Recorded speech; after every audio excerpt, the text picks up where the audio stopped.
Salam sehat buat kita semuanya. Kita belajar kembali mengenai PFR atau Fast Failure Relay. Fast Failure Relay ini sering dipakai di rangkaian 3 pas sebagai proteksi ketika adanya salah satu pasnya yang hilang, ya, supaya tidak merusak pompa. Jadi saya akan menjelaskan sistem kerjanya, fungsinya, rangkaian kontrolnya, dan rangkaian dayanya agar teman-teman bisa mengerti dengan baik dan bisa menjadi engineering yang standar dengan konsultan seperti yang saya harapkan. Jadi semuanya menjadi yang terbaik. Mari kita saksikan bersama, pelan-pelan belajarnya, yang penting tetap semangat. Kita sekarang belajar mengenai komponen di listrik yang namanya PFR atau Fast Failure Relay. Ya, PFR ini sering dipakai di panel-panel 3 fasa karena tujuannya untuk sebagai relay untuk mendeteksi jika satu fasanya hilang. Ya, ini untuk menjaga rangkaian motor ataupun motor listriknya tidak rusak. Jika hilang satu fasa, maka motor listrik akan bisa terbakar, ya, panas. Ya, saya jelaskan ini komponen PFR-nya. Yang perlu kita ketahui ada indikator L1, L2, L3. Ya, itu sebagai terminal untuk rangkaian RST. Ya, kita hubungkan rangkaian RST. Kemudian ada di sini indikator lampu LED, ya, 1 2 3. Indikator lampu di sini namanya untuk indikator fast failure. Indikator yang di sini namanya untuk over voltage. Yang di sini adalah under voltage. Maksudnya ketika nanti terjadi di sistem fast failure relay ini terdeteksi ada hilang satu pas, maka indikator ini akan nyala. Kemudian yang ini, yang over voltage, jika settingan over voltage kita, ya, tertrigger, maka indikator lampu over voltage akan nyala, memberitahu kita, ya, mempermudah kita apa yang terjadi pada panel ini troubleshootingnya. Kemudian yang under voltage juga sama, indikator LED-nya akan nyala jika under voltage yang kita setting, ini settingannya, itu tertrigger. Maka under voltage di sini indikator LED-nya akan nyala. Nah, kemudian kita akan pelajari di sini ada settingan-settingan. Di sini settingan untuk nilai mau berapa kita berikan untuk over voltage. Misalkan standarnya 380. Kita izinkan berapa persen? Bisa 5%, bisa 10%. Ya, untuk lebihnya. Kemudian jika terjadi trigger over voltage akan men-trigger relay bekerja, itu mau berapa lama delaynya? Ini bicara delay. Kalau sini settingan delay waktu, ya, dengan waktu detik, second. Ada 1,5 detik atau 4 detik. Nah, kita bisa setting di 1,5 boleh, di 3 juga boleh. Ya. Di 4 juga boleh. Ini standarisasinya. Oke. Kemudian untuk under voltage juga sama.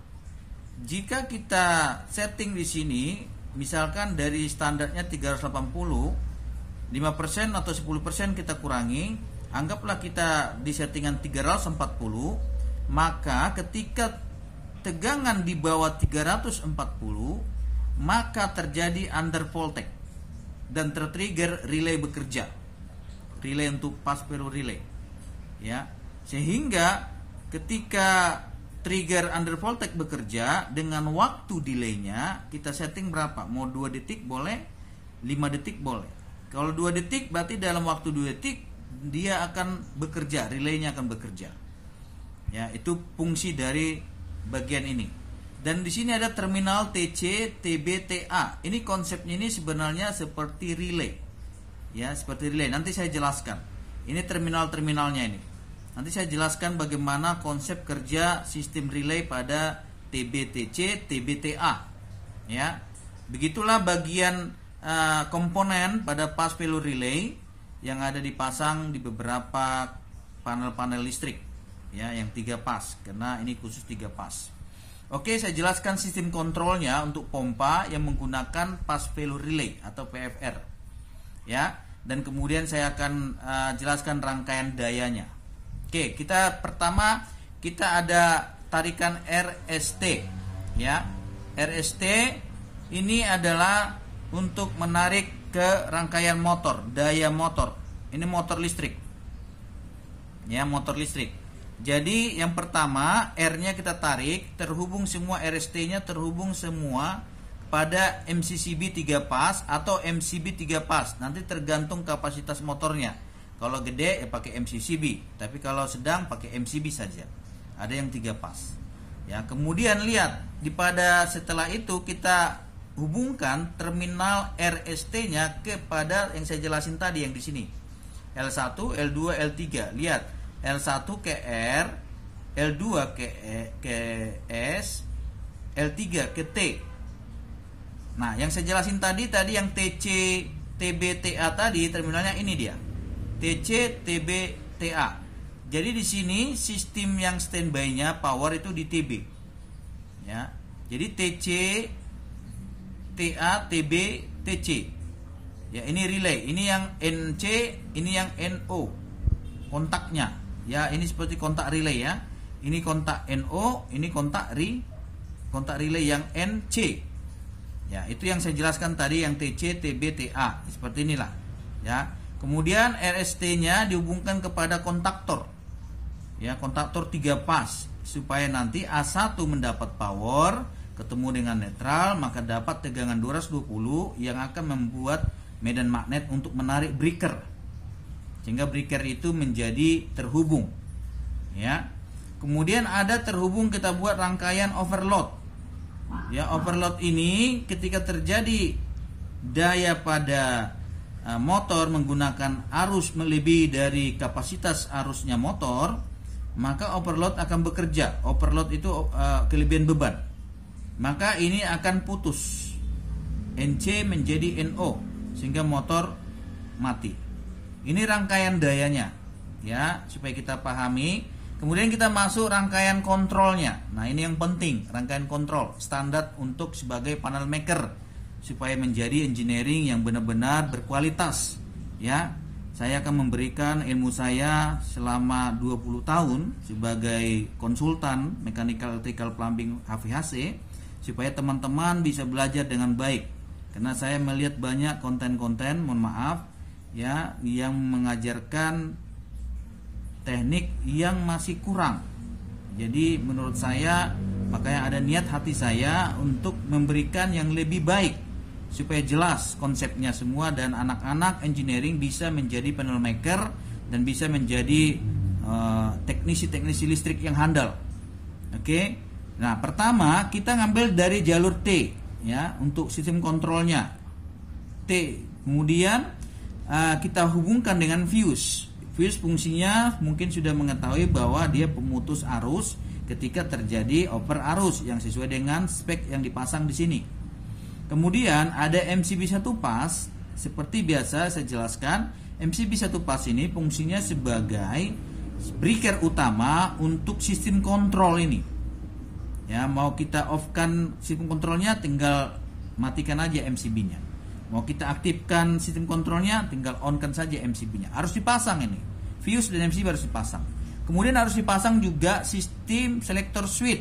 Ya, selector switch itu ada yang manual, ada yang auto. Nah, saat ini saya mau pakai konsep yang manual. Kemarin kita sudah pakai konsep yang auto untuk WLC. Nah, sekarang kita pakai konsep yang manual. Kemudian selanjutnya overload harus kita pasang di sini. Ya, supaya nanti kalau terjadi tadi di sini overload, ya, ini memutus kontrolnya sehingga A1 mati, sehingga putus. Ya, di sini A1-nya mati. Nah, segini A1-nya mati. Nah, kalau udah mati, misalkan ini berubah menjadi NO, berarti rangkaian daya motornya mati dan ditarik di sini. Ini kalau overload di sini NC menjadi NO, ini NO menjadi NC terhubung.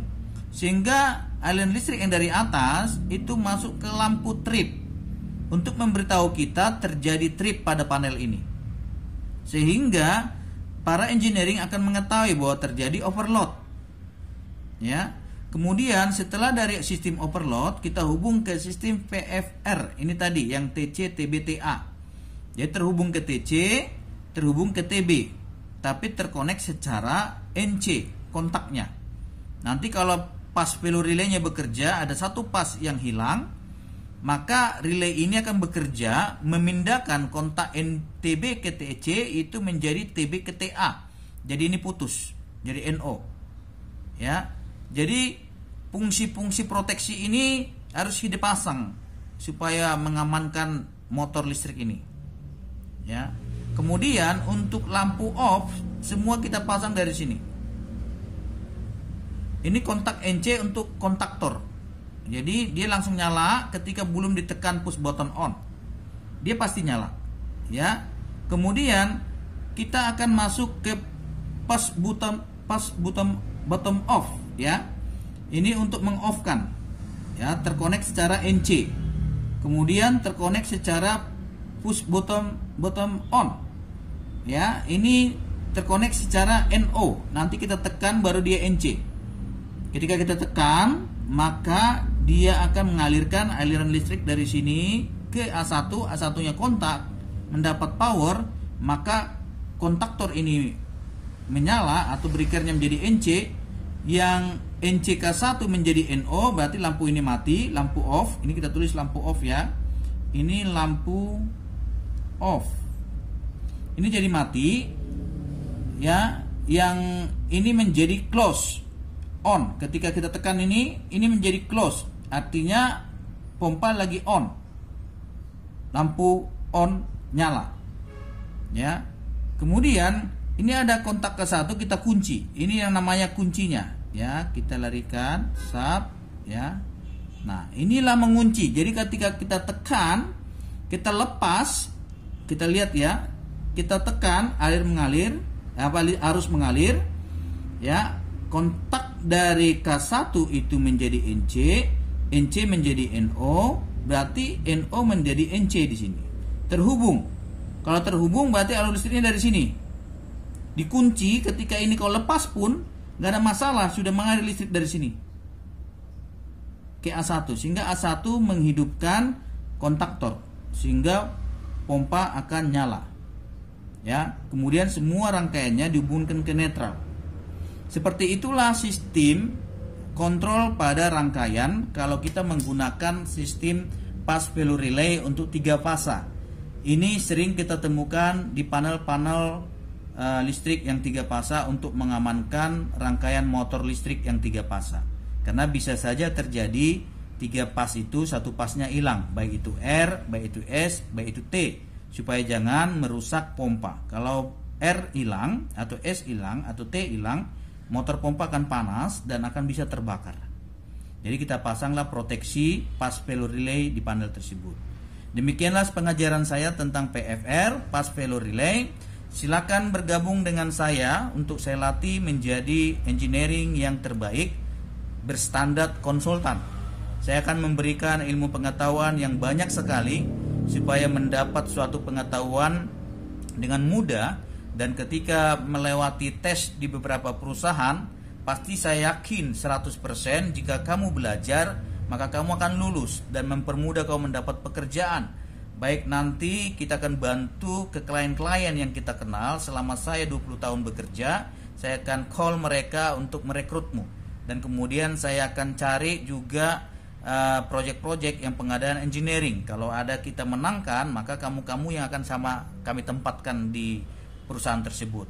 Kemudian juga kita akan bantu melamar di Jobstreet maupun di tempat-tempat lain. Ketika kamu dipanggil, maka saya yakin saya akan bisa bantu kamu untuk melewati tes-tes tersebut, baik itu tes secara MEP, HVAC, maupun tes secara interview termasuk dengan Human Resource Department, yaitu HRD. Nanti saya akan ajari bagaimana cara menjawab pertanyaan-pertanyaan dari HRD sebelum masuk ke pertanyaan teknik. Kalau pertanyaan teknik, saya yakin setelah saya didik pasti mudah dijawab. Demikianlah harapan saya kepada teman-teman yang ingin belajar dengan saya persilakan hubungi saya di kontak nomor yang sudah saya berikan. Terima kasih, salam sukses buat engineering terbaik dengan PT Mino Karya Sejati sebagai konsultan MEP HPAC. Terima kasih.